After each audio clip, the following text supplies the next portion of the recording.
Levack and Goz here with you on 104.5 The Team, and joining us now, ESPN insider Field Yates, brought to you by Mohawk Army and Navy. And Field, the big news this week, Ben McAdoo, Jerry Reese fired from the New York Giants. Are you surprised it happened mid-season that both of these guys were let go? A little bit based off of precedent, obviously. This is an organization that rarely fires anybody in the middle of the season. But at the same time, this Giants season had taken on a different life than one I think we can ever remember. Besides the fact that they had dealt with massive injuries, they've still underachieved in a notable fashion, and it felt like there were enough sort of player conduct issues that made you wonder whether or not they were fully buying in right now, or where they were buying in while Ben McAdoo was still the head coach. So I think the line of thinking, and it was sort of echoed by the Browns earlier on Thursday, was that if you know what the inevitable outcome is, you might as well make your move to get ahead of the search and get the wheel spinning on the next phase.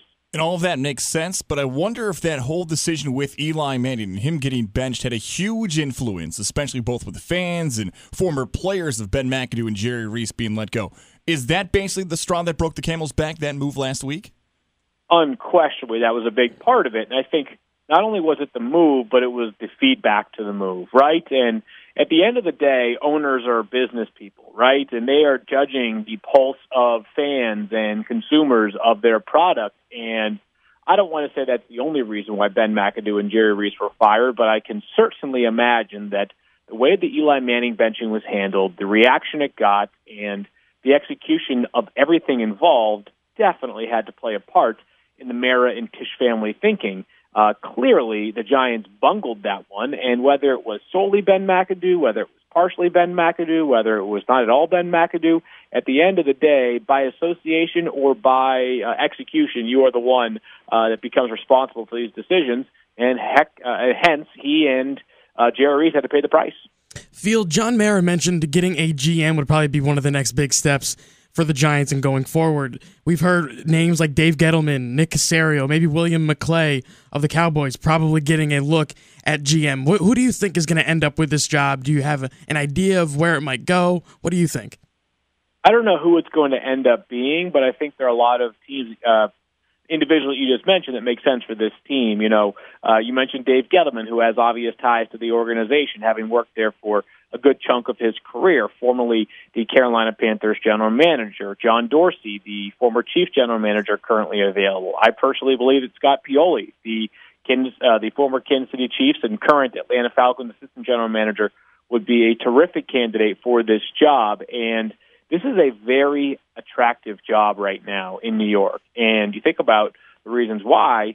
It's not because they have some young hotshot quarterback, although Eli Manning probably still could play for a couple of more seasons, depending on which evaluator you speak to.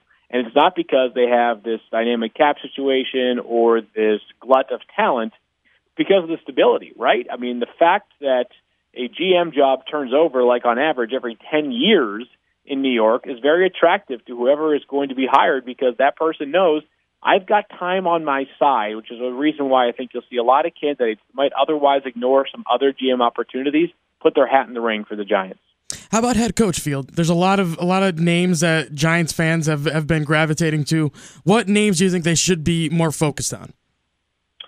Well, for the head coach, I think that as much as we want to speculate as to how that's going to shake out, until we know who the GM is, I think it's hard for me to speculate too much.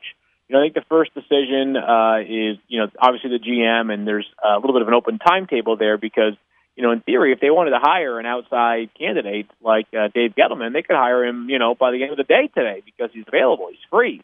I think, the obvious sort of question marks for offense or for the head coach is, do you go offense? Do you go defense? Do you try to tap into somebody like Josh McDaniels? Would you try to parlay a package deal of Patriots top lieutenants between Nick Caserio and Josh McDaniels? Are you going to maybe consider, I think people are wondering, is the Sean McVay model the next one, right? You find the young upstart assistant who has the goods regardless of the age, and you go with this youth infusion.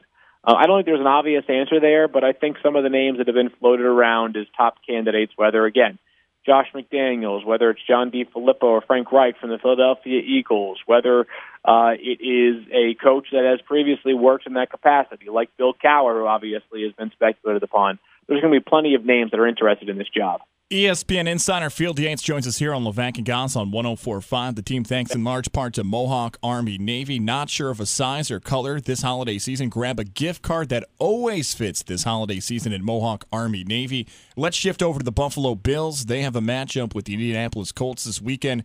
Tyrod Taylor at practice today. His status for the game looking more and more optimistic. Is it as simple as this? If Tyrod Taylor finishes off the season, the Bills can be a playoff team? And without them, they're going to be on the outside looking in? Well, I don't know about the first part, but I know the second part is correct. If they don't have Tyrod Taylor, I don't view them as a playoff team. The schedule is not imposing. You've got the Colts, and then you've got two matchups with the Dolphins, plus another matchup with the Patriots. We saw last week they were kind of outclassed against the Patriots, although losing Tyrod Taylor early certainly impacted that. With Tyrod Taylor, I certainly would like, the Bills' chances of winning at least two of their games. So I would say that if Tyrod plays this Sunday, then I would give the Bills at least a 50-50 shot to make the playoffs. If he doesn't play the rest of the way, then I think it's a long shot. I feel like I ask you this question every week, but for some reason they just won't go away, and they continue to be good, and that's the New York Jets. They defeat an AFC West team, the Kansas City Chiefs, who we all know are struggling, but you look at that Jets schedule, they get Denver this weekend. They get the Patriots in Week 17 when they could be resting starters. How about now? Can we consider the Jets possibly a dark horse in the AFC playoff picture? I don't think so. I think that, just the 7 losses is going to be too difficult because you got to figure one team between Jacksonville and in Tennessee, who are currently 8-4, is going to have at least 9 wins and maybe 10 based off of their schedules going forward. And then you're talking about the Jets holding off one of the three between the Raiders and the Chiefs and the Chargers and maybe the Ravens. I think they're going to be just on the outside looking in, but there are times where, this is not necessarily the most popular thing with fans, but there are times where a season is not measured merely based off of wins and losses. I understand why that will be frustrating to hear, but what I mean by that is this, is there are times where the greatest achievement for a season can be something that extends beyond the win-loss column. I'll give you a good example, which is last year the Philadelphia Eagles did not, they finished poorly. But even though it was a little bit of a weak finish for Philadelphia and a weak finish for Carson Wentz, the fact that they had acquired Carson Wentz last year made that season worth it. That was what ultimately dictated whether that season was a success or a failure. So for the Jets, whether they win 6 games, whether they win 9 games, whatever it is, I think you can look at this year and say this team has found a bunch of young pieces that are competitive, that play really hard every single Sunday, and that might have a brighter future than we realized they were going to have going into this season.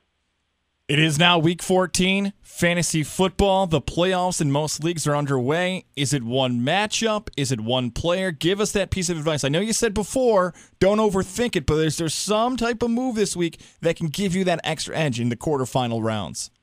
Yeah, I don't think it's about over. I think it's really, again, not overthinking it. I think, if there was a forward-thinking move that I would consider, it would probably be, rostering Aaron Rodgers if he's available in your league.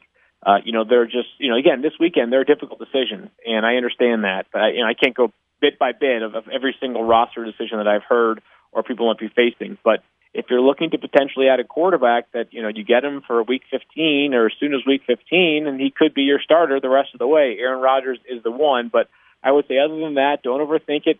Trust your gut and, start your studs. Always start your studs.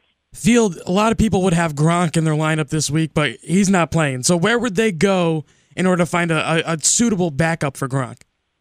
Yeah, there are a few options that come to mind. It sort of depends on what size league you play in, but a player like Charles Clay, who looks to be on track to play for the Buffalo Bills, would be one that comes to mind that's had some success so far this season. Trey Burton for the Philadelphia Eagles would be a nice option if Zach Ertz is unable to play. He's currently in the concussion protocol. Steven Anderson for the Houston Texans, another name to keep on the radar, and Julius Thomas for the Miami Dolphins, and David Njoku for the Cleveland Browns. There's 5 names right there that I think are worth considering.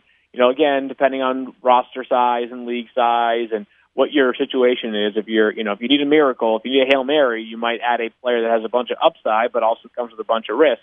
Vice versa, if you just think you're pretty solidly favored and you want a guy that might get you 6 to 8 points, a player like Charles Clay might be most appealing. He is our NFL insider, our fantasy football insider, Field Yates. Field, appreciate the time as always, and we'll talk again next week. All right, guys. Sounds good. Take care.